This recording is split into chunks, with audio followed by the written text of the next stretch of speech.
All right, representing relations. Now I have on the website, just on the link above that says notes, a typed out version of these notes, but I'm still going to read through and talk through what all of this means. So you may want to add to those notes if you've printed them or you're copying them down.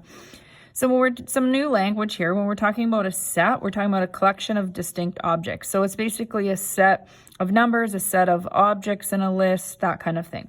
Element would be one object in the set. A relation associates the elements of one set with the elements of another. So if we have two columns, for example. So here's an example as well. The set of natural numbers from 1 to 5 would be written as 1, 2, 3, 4, 5. These squiggly brackets here are just simply a way we would write set. Relations can be represented in several different ways. 3 ways that we can represent relations are by using ordered pairs, a table of values, and an arrow. Okay, there are other ways to represent relations that we're going to see later on. So for an ordered pair, you pair them up. So an apple is red, an apple is green, blueberry is blue, cherry red, huckleberry blue. Okay, sometimes we use numbers. This lesson is particularly more about words, just so that you can see how it can be representing different ways. If I take that same set of elements here, I can list it in a table with 2 columns.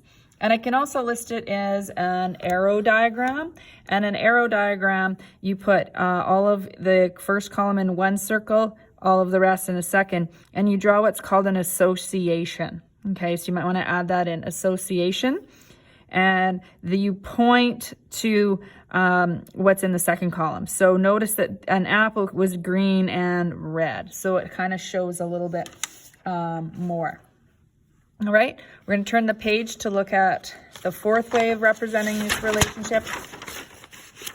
Could be something using a bar graph. Now this is just giving us some different data. Okay, so bar graph can be used if the elements of one or both in a relation are numbers. You wouldn't have worked on our previous example. So for example, here, if we want to show the time in hours of the average travel time to Vancouver. So from Horseshoe Bay, it's just under an hour. Et cetera, et cetera. So it's just showing all of these places as a bar graph. All right, let's look at example 1. In example 1, northern communities can be associated with the territories they are in. Consider the relation in the table below. So we have a community here, and this is the territory. In words, describe it. The community, so right here, is located in this territory. So if I was to say, Hay River is located in Northwest Territory. So that's what that sentence would mean. This link, I guess we'll call it, is called the association. Okay, if I represent this in a set of ordered pairs, you open up your squiggly brackets and then you just put each in a pair.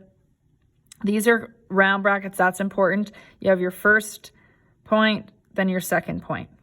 Okay, what would it look like as an arrow diagram? You write everything in the first list here, everything in the second. Now there's only 3 territories. So in an arrow diagram, you're not repeating, but notice that there is more than, so if Northwest Territory shows up twice, you're gonna have the arrow point to Northwest Territories twice, just like Nunavut, arrowhead points twice, and just like Yukon is listed twice. So the arrowhead points to it twice as well.